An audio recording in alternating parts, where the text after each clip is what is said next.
오늘도 복된 주를 맞아서 하나님을 예배하는 사랑하는 성도 여러분들에게 우리 주님께서 주시는 평화와 은총이 함께하기를 기도드립니다. 필리핀에서 400명의 한센병 환자를 섬기고 있는 김명환 목사님이 계십니다. 어린 시절 그 어머니가 한센병 환자들을 끌어안으시고 이렇게 섬기시는 모습을 자연스럽게 보았던 이 선교사님은 전도사 시절에 2년 동안 소록도에서 한센병 환자들을 섬기게 되죠. 그리고 이 소록도에서의 환경이 좋아지게 되자 필리핀 달라 지역으로 가서 그곳에서 한센병 환자들을 섬기게 됩니다.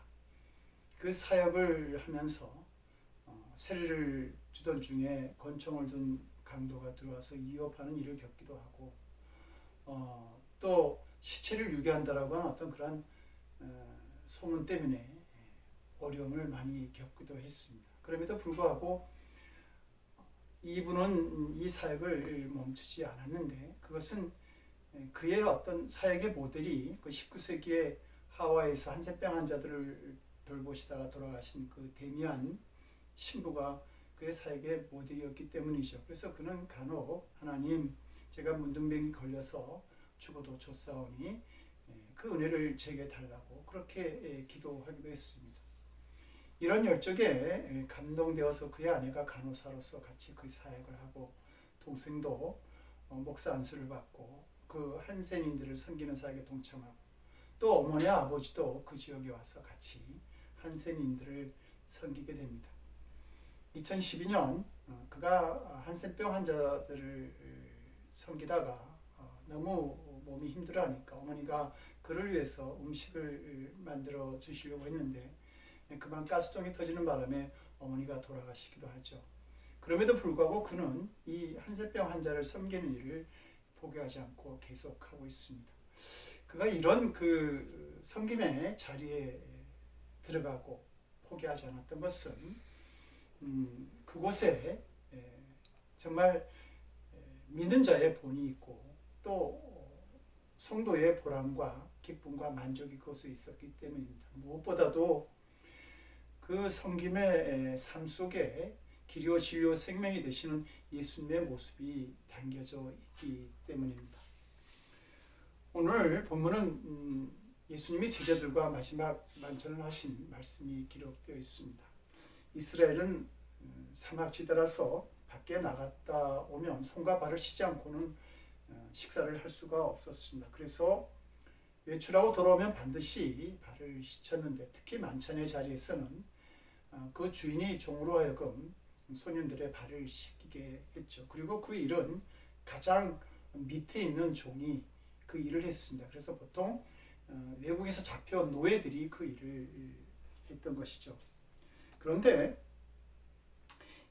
지금 예수님과 함께하는 이 만찬의 자리에 모인 사람 중에 어느 누구도 나서서 그들의 손과 발을 씻어주기 위해서 그 물을 뜨고 발을 씻기는 봉사를 하려고 하지 않았습니다. 이유는 간단하죠. 그것은 가장 천한 종이 그 일을 하였기 때문입니다. 인간은 그 천성적으로 섬기기보다는 섬김을 받는 것을 좋아합니다. 제자들 역시 섬김을 받으려고 했던 것이죠. 그리고 이 예수님과 이 식사를 하는 자리에서 제자들은 아주 대단히 신경이 예민해져 있었습니다. 왜냐하면 예수님의 어떤 말씀과 행동 속에서 뭔가 때가 임박했다라고 하는 사실을 느꼈기 때문입니다. 그리고 그들은 그때가 자기들이 출세하는 시간이라고 생각했습니다. 그래서 그들은 이번에 예수님께서 유대인의 왕이 되실 텐데 우리들 가운데 좌의정도 우의정도 세우실 거야. 그러면 내가 그 높은 자리에 올라가야 되는데 그러기 위해서는 여기서 발을 씻는 낮은 자리에 있는 것이 아니라 내가 높은 자리에 가기 위해서 발 씻음을 당하는 누군가 내 발을 씻어주는 사람이 돼야 된다. 그렇게 생각하고 있었던 것입니다. 그들은 섬김이 아니라 누가 나를 섬길 것이냐, 누가 더 높으냐 라고 하는 문제로 신경전을 벌이고 있었던 것이죠. 감리교 제도 중에 감리사라고 하는 제도가 있습니다. 감리사가 되면 약 30개에서 50개의 그 교회가 모이는 한 지방을 관리하는 어떤 권한, 권력, 또 그 지방을 대표하는 그 행정력을 가지게 됩니다. 그래서 감리교 목사가 되면 이 감리사나 한 번쯤 거쳐가야 되는 것으로 그렇게 알고 있고, 제 친구들도 많은 사람이 이 자리를 지나갔습니다. 그런데 저는 실질적으로 누구 앞에 서는 것이 이렇게 맞지 않아서 그러기도 하고, 또는 이 목회 초년 시절에 이 감리사에 대한 좋지 않은 기억 때문에 아직도 감리사를 하려는 생각을 하지 않고 있습니다.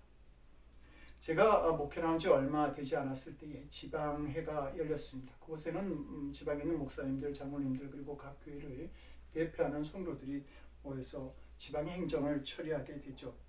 회의가 거의 끝날 즈음에 이제 다음 감리사를 누가 할 것이냐라고 하는 문제로 이제 회의가 진행되었는데, 그때 감리사 자격을 가진 분이 두 분이 있었습니다. 그래서 그 두 분이 나와서 정견 발표식으로 얘기를 하게 되었는데, 그런데 그분들의 말이 조금씩 거칠어지더니 언성이 높아지고 나중에는 막 욕을 하는 일까지 생기게 되었습니다. 저는 이 일이 굉장히 큰 충격이었습니다. 이 많은 성도들 앞에서 2년이면 사라질 권력의 맛을 보겠다고, 이분들이 이렇게 싸우면 이분들이 교회 들어가서 도대체 성도들 앞에서 무슨 설교를 하실 수 있을까? 참 부끄러웠습니다. 이것이 십자가의 은혜로 산다고 하는 우리들의 모습인가 하는 생각이 들었던 것이죠. 그런데 3년씩이나 예수님을 따라다니던 제자들도 지금 이런 권력에 대한 그 유혹을 받고 있었던 것입니다. 철학자 니체는 인간 존재의 본질은 권력에 대한 의지다, 이렇게 말을 하면서, 인간을 지배하는 욕구는 사람의 가장 깊은 곳에 뿌리박고 있는 가장 강렬한 욕구다, 이렇게 말을 했습니다. 그런데 영국의 기독교 사상가인 말컴 머거리치는 바로 이런 힘을 추구하는 철학이야말로 그 현대 정신사의 타락의 징후가 된다, 그렇게 말을 하죠. 사람의 타락은 지배와 권력에 대한 욕구에서 출발한다는 말입니다. 그러므로 예수님은 우리들에게 너희들 높은 자리에 앉는 것을 좋아하지 말고 낮은 자리에 가서 앉아라, 이렇게 우리에게 말씀하신 것입니다. 더 높은 권력을 향한 다툼은 그 서로의 타락과 붕괴를 조장하는 일이 되는 것입니다. 지금 미얀마의 군부를 보면 그것을 여지없이 우리가 알 수 있게 됩니다. 높은 자리를 탐하는 사람들은 결코 섬김의 자리에 있을 수 없고, 그리고 섬김이 없는 권력이라고 하는 것은 비극과 무질서를 만들어내게 되는 것입니다. 예수님께서 식탁에 앉으셔서 이런 제자들의 모습을 보셨습니다. 뭔가 어색한 모습으로 있는 제자들의 모습을 보신 그 예수님의 그 마음이 무척 안타까우셨지만 책망하지 않으셨습니다. 이런 그 인간의 천선적인 교만이라고 하는 것은 얼마나 뿌리가 깊은지 말로 가르쳐진다고 해서 변화받을 수 있는 것이 아니었기 때문이죠. 그래서 예수님께서는 아무 소리도 하지 않으시고 일어나셔서 수건을 허리에 두르시고 물을 떠서 제자들 앞에 무릎을 꿇고 앉으셔서 그들의 발을 씻기시기 시작하셨습니다. 그 순간 베드로와 제자들이 받은 충격이 대단했습니다. 그런데 이것은 예수님께서 의도하신 일이었습니다. 왜냐하면 우리가 가진 교만이라고 하는 것은 충격을 받지 않으면 알지 못할 정도로 깊은 그 교만의 병을 우리가 가지고 있기 때문에 그런 것이죠. 놀란 베드로가 주여 내 발을 씻기시나이까, 이렇게 말합니다.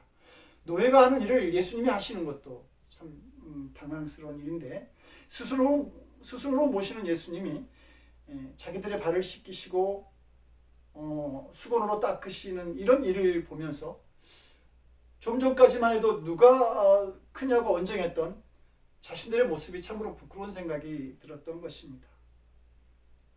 이렇게 말하는 베드로의 말에 예수님은 나야 하는 것을 내가 이제는 알지 못하나 이후에는 알게 되리라, 이렇게 말씀하십니다. 십자가와 부활 그리고 성령 강림을 통해서 본격적인 교회의 역사가 시작되어질 때에 내가 왜 수건을 들고 그리스도의 발을 씻었는지 너희가 알게 될 거다, 깨닫게 될 거라는 말씀인 것이죠. 그 섬김이 없이는 그 복음이 전파될 수 없고 구원의 역사가 나타날 수 없다는 것을 암시하는 말씀입니다. 그 이야기를 들은 베드로가 절대 내 발은 씻기지 못할 것입니다, 이렇게 이야기를 하니까, 내가 너의 발을 씻기지 않으면 너와 나와 아무런 상관이 없다. 성도 여러분, 섬김이 없는 삶이라고 하는 것, 그것은 예수님과 상관이 없는 삶이라고 하는 말입니다. 왜냐하면 예수님께서 이 땅에 섬기기 위해서 오셨기 때문입니다. 그래서 마태복음 6장 28절에서 예수님은 인자가 온 것은 섬김을 받으려 함이 아니요 도리어 섬기러 왔다, 이렇게 말씀하고 있습니다. 이렇게 제자들의 발을 다 씻기신 예수님께서 제자들에게 말씀하시죠. 내가 주와 또 선생이 되어서 너희의 발을 씻었으니 너희도 서로 발을 씻어주는 것이 옳으니라. 섬김은 우리가 해도 좋고 안 해도 좋은 옵션이 아니라 주님께서 우리에게 내리신 명령이라는 말입니다. 우리가 정말 그 예수님의 은혜를 깨달았다고 한다면 우리는 섬기는 삶을 살아야 할 줄로 압니다. 섬길 줄 모르는 사람은 아직 그 예수님의 사랑과 은혜를 모르는 사람이라 할 수 있습니다. 그래서 존 파이퍼 목사님은 그리스도인의 삶은 하나님께서 그리스도 안에서, 예수 안에서 우리에게 아낌없이 해주신 것에서부터 우리가 다른 이들을 위해서 기꺼이 나를 내주어야 하는 것으로 옮겨가야 한다, 이렇게 말씀하신 것이죠. 우리가 예수님을 따르는 제자냐? 그러면 당연히 예수님이 하신 일을 해야 될 것이고 섬김의 삶도 그 하나라고 하는 겁니다. 우리는 복음서를 보면서 예수님의 삶을 상징하는 세 가지 물건을 찾을 수가 있는데요. 첫째가 말구유입니다. 예수님께서 이 세상에 오셔서 누우셨던 그 말구유는 예수님의 낮아짐, 그리고 자기 비하, 그리고 섬김을 상징하는 물건인 것이죠. 그리고 두 번째는 세숫대야와 수건입니다. 사절을 보니까 저녁 잡수시던 자리에서 일어나 겉옷을 벗고 수건을 가져다가 허리에 두르셨다, 이렇게 말씀하고 있는데, 겸손으로 수건을 허리에 두르신 것입니다. 그리고 무릎을 꿇고 제자들의 발을 씻으신 것이죠. 허리가 꼿꼿한 허리로서는 섬김의 자리에 있을 수 없다라고 하는 말입니다. 주님께서 잡히시기 전날 밤 제자들의 발을 씻겨주시던 이 세숫대야와 수건은 종의 모습으로 낮아지셔서 우리들을 섬기신 예수님의 모습을 상징하고 있는 겁니다. 셋째는 십자가죠. 예수님께서 인간을 위해서 죽으신 그 십자가는 우리를 사랑하심에 자기를 희생하신 거룩한 상징물이 되는 것입니다. 이 십자가가 우리를 구원하신 거 아닙니까? 저는 성도된 우리들이 믿음의 삶을 살아가면서 이 말구유, 또 세숫대야와 수건, 그리고 십자가, 이러한 세 가지가 있는 삶을 살아가기를 간절히 바랍니다. 무엇보다도 우리들 손에 이 세숫대야와 수건이 들려져 있어서 예수님의 겸손과 섬김을 완성하고 그리스도의 법인 사랑을 성취하는 성도의 삶을 살아갈 수 있기를 간절히 원합니다. 빌립보서 2장은 이 땅에 오신 그 예수님에 대해서 그는 근본 하나님의 본체시나 하나님과 동등됨을 취할 것으로 여기지 아니하시고 오히려 자기를 비워 종의 형체를 가지사 사람들과 같이 되셨다, 그렇게 말합니다. 예수님은 우리와 함께 하시기 위해서 이 땅에 오신 것이죠. 철학자 하이데거는 인간을 서로 함께 하는 존재다, 이렇게 말합니다. 그러니까 사람은 사회적 동물이고 함께 살아가는 존재라고 하는 것입니다. 예수님이 사람과 함께 되셨다, 사람이 되셨다라고 하는 말은 우리와 함께 살아가시기 위해서 오셨다, 그 말입니다. 그런데 예수님은 어떻게 우리와 함께 사셨습니까? 다시 빌립보서를 보면 사람의 모양으로 나타나사 자기를 낮추시고 죽기까지 복종하셨다라고 말하고 있습니다. 그러니까 우리와 함께 사신 예수님의 모습은 겸손과 섬김의 모습으로 우리와 함께 사신 것입니다. 섬김이 사람을 함께 살아가게 한다는 말입니다. 한문으로 사람 인자를 보게 되면 누군가 한 사람이 다른 한 사람을 받쳐주고 있죠. 우리가 다른 사람을 섬기고 그 섬김을 통해서 나누고 받아들이고 서로 기대할 때에 이 사람 인자가 만들어진다라고 하는 것입니다. 우리가 섬기지 않으면, 지탱시켜주지 않으면 사람이 될 수가 없는 것입니다. 사랑하는 성도 여러분, 저는 성도 여러분들이 성도라고 하는 이름을 가지기 이전에 정말 이런 사람, 먼저 사람이 되는, 섬기는 사람이 되는 그런 성도가 되면 좋겠습니다. 평화의 기도라는 기도문을 남긴 아시시의 성 프란시스는 아주 젊었을 때 매우 부유한 사람이었죠. 아주 최고 군만을 사용했던 사람이었습니다. 그는 기곡자 중에 기공자였는데 그러나 그의 마음은 늘 불안했고 그리고 평안함을 갖지 못했습니다. 그가 어느 날 말을 타고 이제 길을 가게 되었는데 그의 앞에 다 썩어 문드러진 문둥병자가 길을 막고 있었습니다. 그의 모습은 다 문드러져서 아주 그 몸소리 날 만큼 무서운 모습을 하고 있었습니다. 평상시에 이 프란시스였다고 한다면 그는 그 더럽고 그 무서운 자리를 얼른 피하였을 것입니다. 그런데 그는 그때 자신도 알 수 없는 마음이 자신을 움직이기 시작했습니다. 그래서 그는 말에서 내려서 거의 본능적으로 그 두 팔로 문둥병 환자를 안게 되는데 그때에 그 문둥병 환자가 예수님의 모습으로 바뀌어지는 것을 경험하게 됩니다. 겸손과 사랑으로 다른 사람을 섬기는 자리에 나아갔을 때에 그곳에 예수님이 계셨던 것이죠. 성도 여러분, 우리가 하나님께 가까이 간다고 하는 것, 그것은 우리들이 다른 사람들로부터 점점 멀어지는 것이 아닙니다. 우리가 하나님께 가까이 가고자 한다고 하는 것은 우리가 고통받는 사람, 어려운 사람의 자리로 우리가 나아가는 것을 말합니다. 그리고 그 자리로 나아갈 때에 그곳에 우리에게 가까이 오시는 그곳에 계신 하나님을 우리가 볼 수 있게 되는 것이죠. 예수님께서 하늘의 보좌를 버리시고 이 땅에 우리들에게로 오셨습니다. 우리들에게로 가까이 오셨습니다. 그리고 바로 그 자리에 하나님께서 계셨던 것이죠. 하나님의 역사가 그 자리에 나타났던 것입니다. 그래서 하나님은 이 예수님에 대해서 그를 지극히 높여 모든 이름에 뛰어난 이름을 주사 하늘에 있는 자들과 땅에 있는 자들과 땅 아래에 있는 자들로 모든 무릎을 예수의 이름에 꿇게 하시고 모든 입으로 예수 그리스도를 주라 시인하여 하나님 아버지께 영광을 돌리게 하셨다라고 말하고 있습니다. 사람에게 더 가까이 나아갈 때에 하나님께로 더 가까이 나아가는 성도의 삶이 있다는 말입니다. 근데 성도 여러분, 우리가 섬긴다라고 하는 거 그거 쉬운 일입니까? 예수님은 내가 너희를 섬기러 왔어 이렇게 말씀하신 다음에 그 다음에 하신 말씀이 내 목숨을 많은 사람의 대선물로 주려 한다 이렇게 말하고 있습니다. 그러니까 예수님의 섬김이라고 하는 것은 생명을 주는 각오로 하신 일이라고 하는 것이죠. 이 힘든 일을 어떻게 하셨을까? 오늘 본문 1절을 보니까 세상에 있는 자기 사람들을 사랑하시되 끝까지 사랑하셨다 이렇게 말씀하고 있습니다. 예수님은 자기 제자들을 사랑하시되 끝까지 사랑하셨다는 말입니다. 11절을 보면 이는 자기를 팔 자가 누구인지 아심이라 이렇게 말하고 있습니다.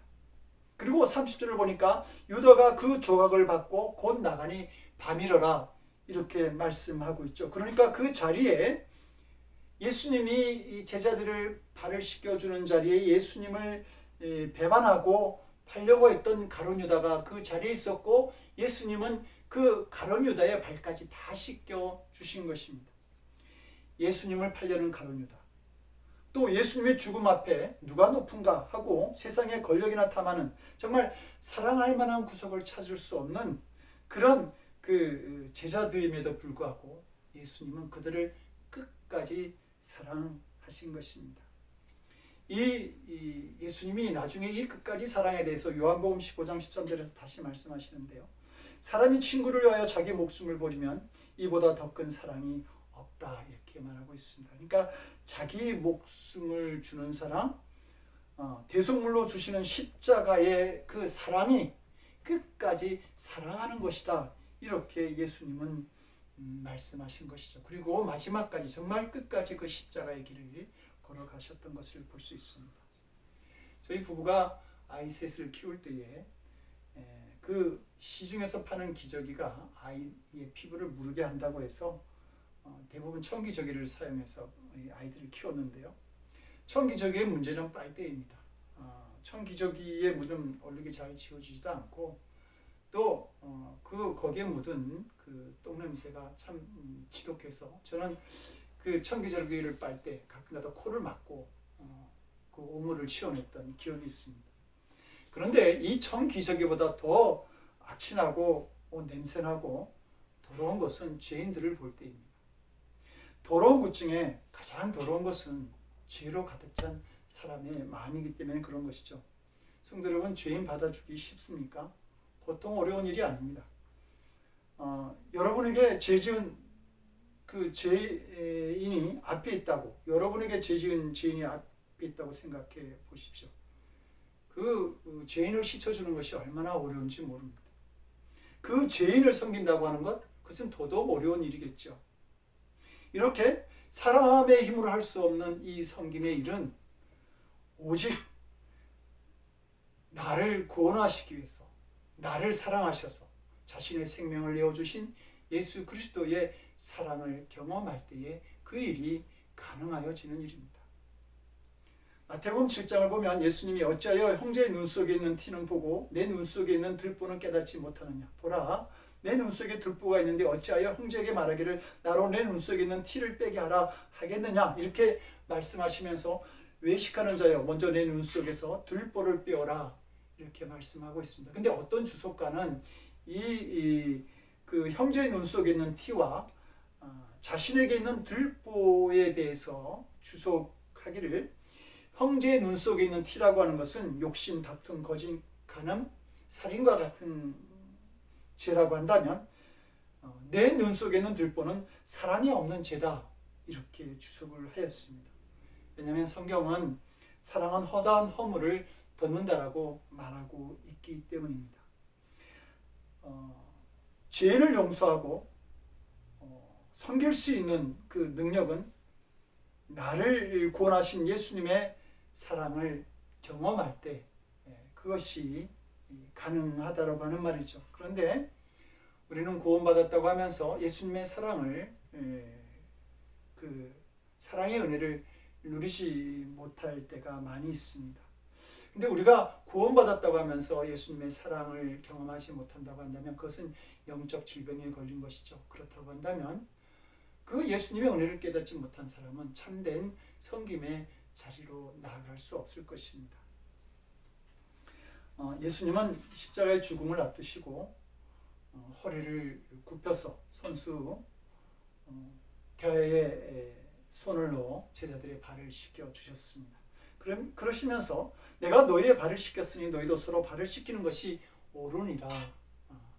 이 말씀은 왜 예수님께서 이 본을 보여주셨는지 그 이유를 말씀하시는 것이죠.